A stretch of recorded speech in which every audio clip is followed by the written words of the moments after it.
Teachings from Kuthumi's Hands, Atlantis and the Fourth Root Race, Part 4. 4. Miscellaneous comments. A. The mode of Atlantean communication at a distance was from solar plexus chakra to solar plexus chakra and could be considered as feeling telepathy. There was little or no thought involved, and it was the emotions that were transmitted by way of the all-pervasive astral substance on the astral plane. The sender or communicator contributed the name of the recipient and the name of the emotionally charged idea or experience in a very simplistic thought, and the message was broadcast from the entire area of the diaphragm and received magnetically in the solar plexus center as a feeling. I have a feeling that. For example, if a dwelling burned down, a man could send house destroyed along with the intense emotion of anger and disgust to his brother, or anyone else. It was mostly instinctive and non-intentional. A mother could be automatically alerted in her feeling center that her child was acutely fearful and in danger. Millions of years later, it still continues due to astral polarization of modern man, the gut feelings and the knowings in the pit of the stomach and getting the bowels in an uproar. B. The religion of old Atlantis, centered in North America, was akin to the spiritualism that came out of the spiritualistic movement of the 19th century, instigated by Lord Hilarion. The astral planes and all their activities stood revealed to the fourth race with its focus in astral consciousness, though there was little mental understanding of what was revealed. There was feeling for life after death and nature spirits and forces of nature, and there was a devotional, sensitive attitude to deity but without the least comprehension.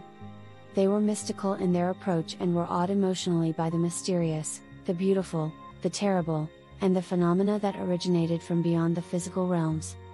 God and nature were interpreted in terms of feeling perception. There was wonder, and sometimes terror, and unquestioning belief in higher powers and a divinity.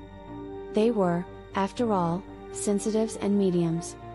Religion and their beliefs in an afterlife were always present in their day-to-day lives. Man's relation to the forces of nature, the world after death, influences coming from the unseen realms, the sense of God and immortality and subtle inner relationships were the commonality of all the civilizations that came and went during the eons of the fourth race. And they didn't know there was anything wrong in practicing the left-handed magic and being self-centered and stealing and being materialistically greedy and taking vengeance on perceived enemies because their discrimination was so poorly developed. It can be said that animism and lower psychism and what was called spiritualism, demonstration of the continuity of life after death, were inheritances from the Atlantean race, which was dominated by the seventh ray of ceremony and ritualistic order for an exceedingly long period of time, millions of years. The work of the seventh ray is the relating or bringing together of spirit and matter, life and form, the subjective and the objective. It functions to produce form by clothing spirit with matter, if need be. Review the seventh ray. The white magicians practicing white magic could be considered the prototypical exponent of the higher aspect of the seventh ray, and the spiritualistic movement may be considered a lower grade manifestation of its energies. The above and the within are approximated to the below and the without, soul to personality, hierarchy to humanity, astral to physical plane, higher chakras to lower chakras. The seventh ray patterns that which is below on that which is above in accordance with the plan for that world period. C. There are general disease categories that have been inherited from Lemuro-Atlantean times. The emphasis of the life force, from monad, during the third root race was upon the development, use, and control of the physical body and also upon its perpetuation by sexual means. The lowest two centers up the spine were then fully functioning, with the sacral center being the most active and the primary recipient of the entering fire of the Kundalini, coiled or concentrated in the base chakra.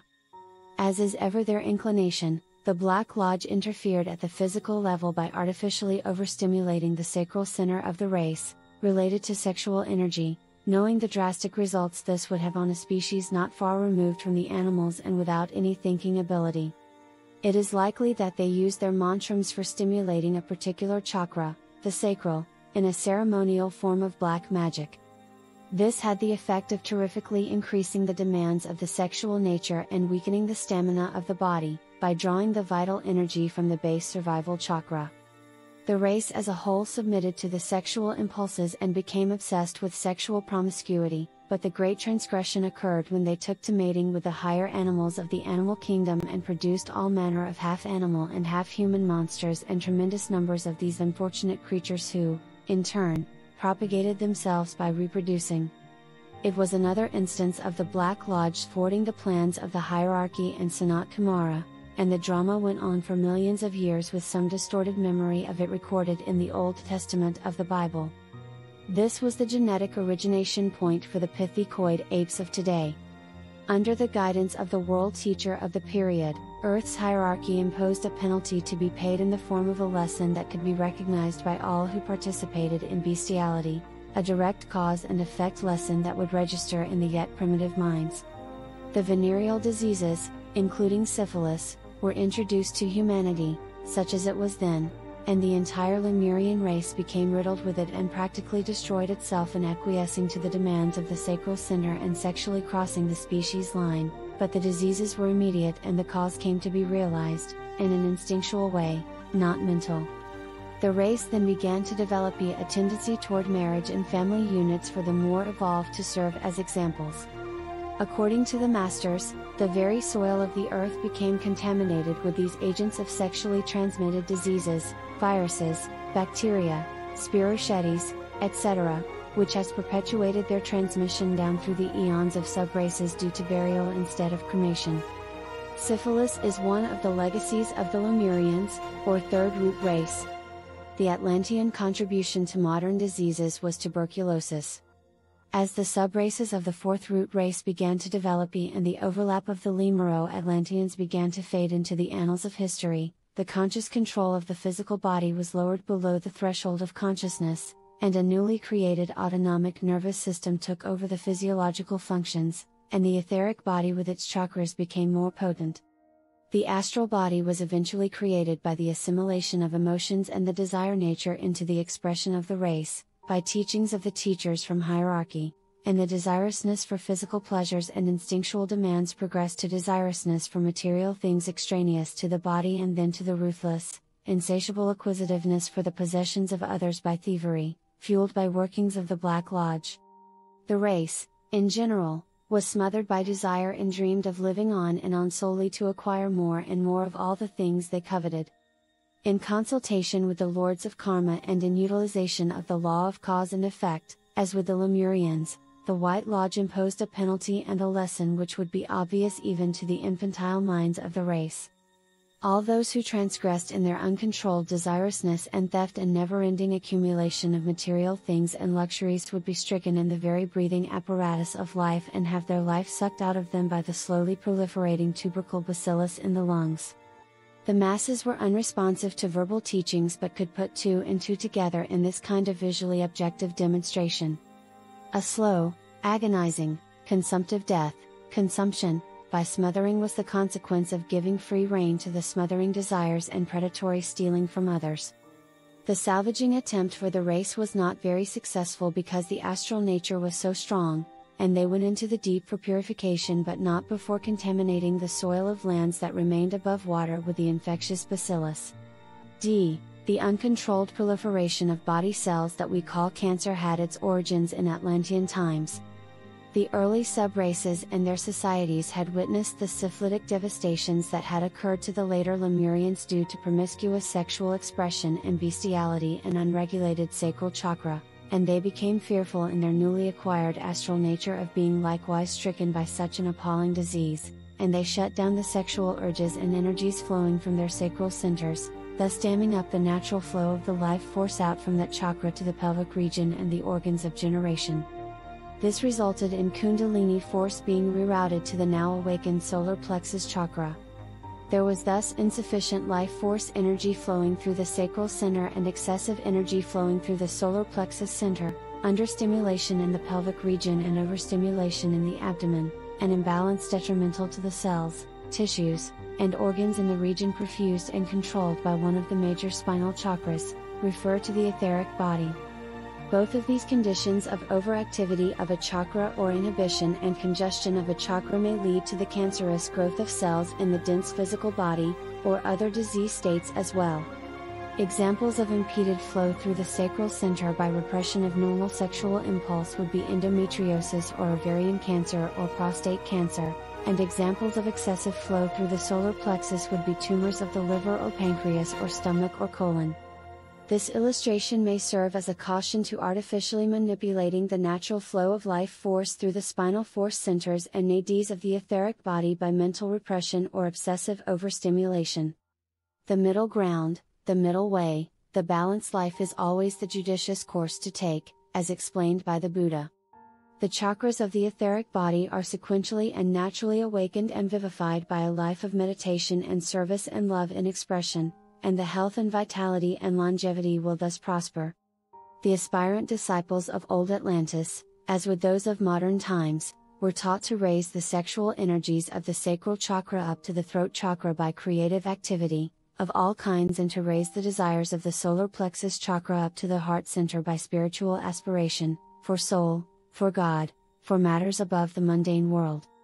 The Atlantean consciousness may still prevail, but the mental unfoldment of the Aryan race holds the answers to the limitations and drawbacks of astral predominance.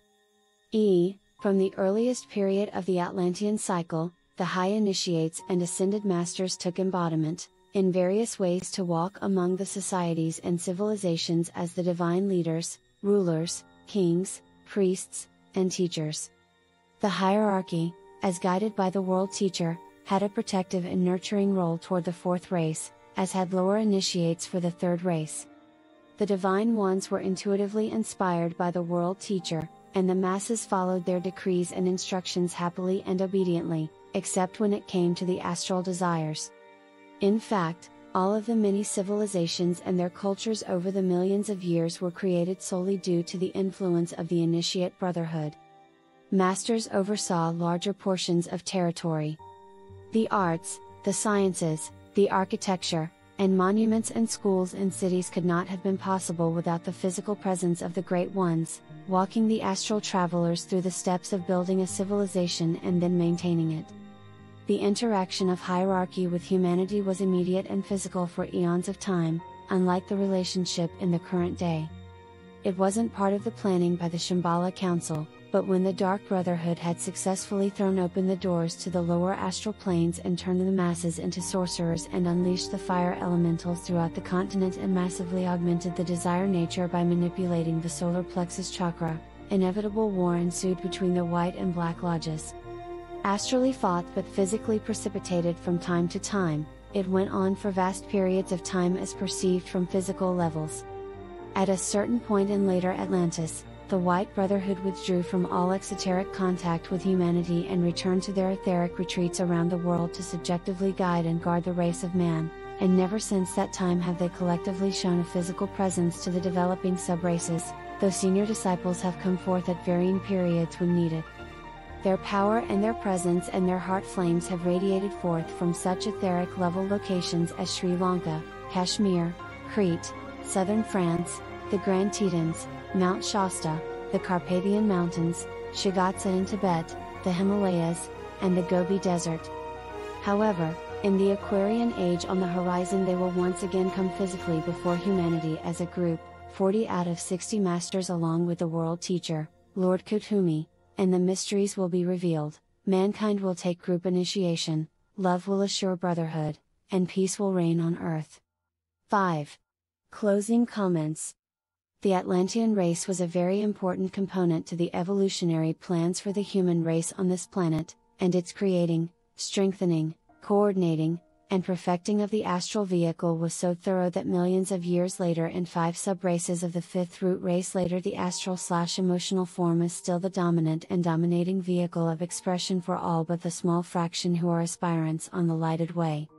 The sequence of progress for the human evolution, as stepped down from the mind of the planetary logos, was physicality in the Lemurians, emotionality in the Atlanteans, and mentality in the Aryans. Frequency-wise, the polarization of each race would be progressively upward from the physical plane to the astral plane to the mental plane, and time was of no consequence because time does not exist for the masters, the Chauns, the Chimeras, and the Logos. Millions of planetary revolutions around the sun would have little meaning outside of the time illusion, and 12 million years, for the 7 subraces of Atlantis, would be a drop in the bucket of eternity.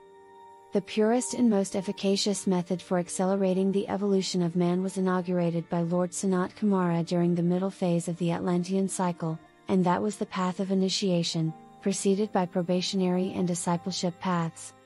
From thenceforth, the most highly evolved or crest of the wave would be the forerunners and show the way to the masses, as always being instructed by the adepts of the White Brotherhood, if not yet familiar, go to the only path on earth and who are the spiritual hierarchy. The Atlantean initiates would have to demonstrate intelligence and a trained mind, Aryan initiates would have to demonstrate the spirit of love through wisdom, while the coming 6th race initiates will be embodiments of the will of God. The 3 major aspects of the triune Godhead will thus become manifest in the unfoldment of the human race: intelligence, 3rd aspect; love, 2nd aspect; and will, 1st aspect. And the 7th great race for this round of Earth will creatively synthesize in perfect balance all 3 aspects together and will perfectly express the will of Sanat Kumara, conditioned by love and applied with creative intelligence to fulfill the divine plan for this 4th round of planet Earth.